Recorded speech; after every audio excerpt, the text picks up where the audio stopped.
Bonsoir et bienvenue dans ce journal de l'économie. La Banque centrale européenne annonce une nouvelle baisse de ses taux directeurs. Les banques commerciales vont pouvoir se refinancer à 0,5% au lieu de 0,75%. Une mesure destinée à soutenir l'activité en zone euro où le chômage, vous le savez, atteint désormais 12,1% de la population active. Écoutez Mario Draghi, le patron de la BCE.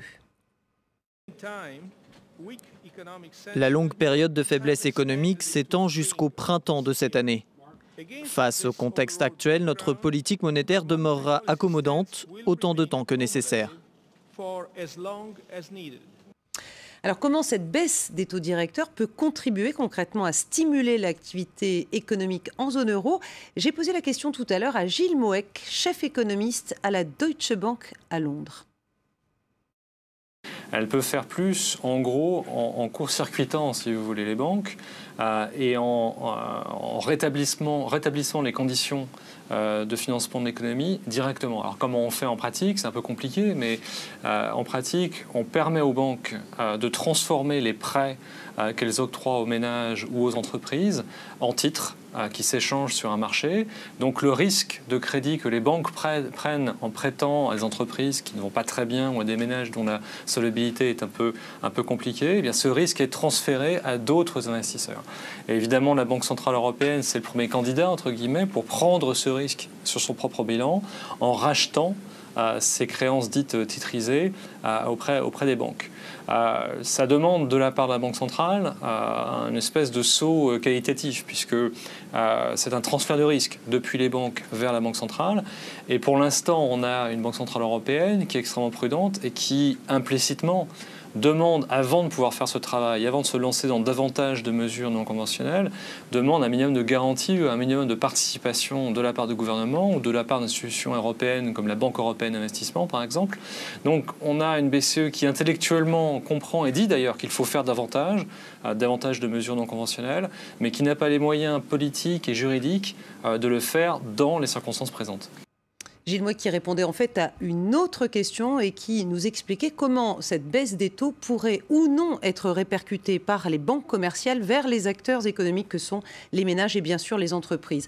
Autre préoccupation de la Banque centrale européenne, empêcher autant que possible que l'euro s'apprécie face au yen et au dollar, d'où la déclaration de Mario Draghi tout à l'heure sur sa détermination à poursuivre la baisse des taux autant que nécessaire. Un euro trop fort pénaliserait les exportations européennes, alors même que les pays de la zone euro tentent d'améliorer leur compétitivité en abaissant le coût du travail. Ce serait donc un résultat nul si la monnaie devenait trop forte. C'est d'ailleurs le message adressé à l'Italie par l'OCDE. Angel Gurria, le secrétaire général de l'organisation, encourage Rome à poursuivre ses réformes justement pour améliorer sa productivité, donc sa croissance.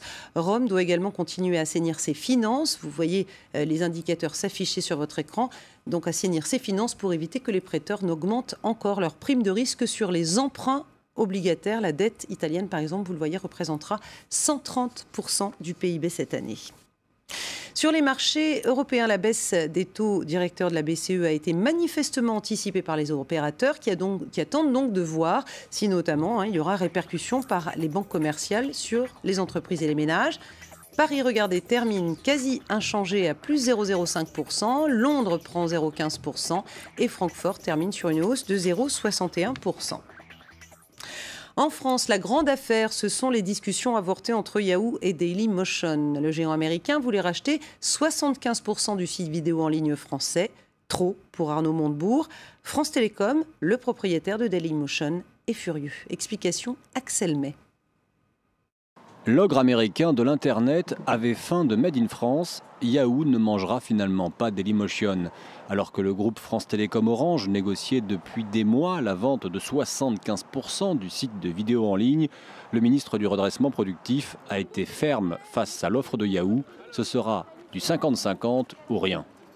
Nous ne pensons pas que ce soit une bonne opération d'abandonner Dailymotion entre les mains d'une société, Yahoo, dont la santé est parfois vacillante et qui, de surcroît, risque de dévorer, faire disparaître Dailymotion. Donc, le gouvernement fait son travail. La transaction aurait pourtant valorisé Dailymotion à hauteur de presque 250 millions d'euros. À France Télécom, dont l'État détient encore 27% du capital, son PDG ne décolère pas. Dailymotion est une filiale d'Orange et non de l'État. C'est le groupe, sa direction et son conseil d'administration qui gèrent ce dossier.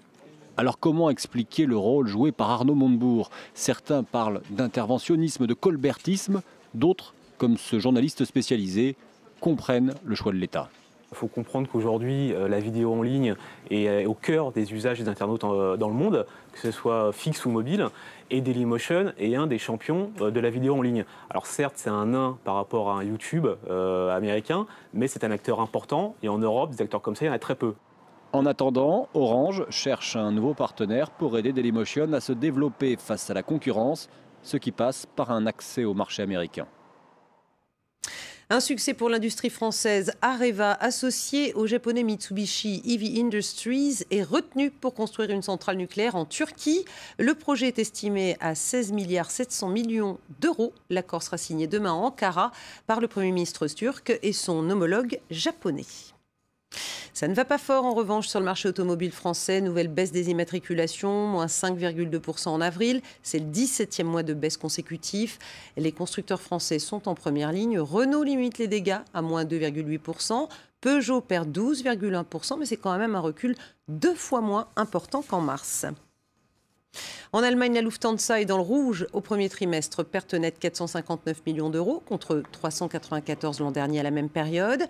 En cause, les coûts liés au plan de restructuration, des dépréciations d'actifs et la grève massive qui a débouché sur des augmentations de salaire en début de semaine. La compagnie maintient son objectif d'être la plus rentable au monde d'ici 2 ans. Viviane Forester ne s'indignera plus. Cette intellectuelle avait connu le succès international avec son livre « L'horreur économique » paru en 1996. 350 000 exemplaires vendus en 24 langues. Il n'y a pas de crise, mais une mutation, expliquait-elle en substance. Le chômeur subit une logique planétaire qui suppose la suppression de ce qu'on nomme le travail. Des propos qui font écho alors que le chômage est record en Europe.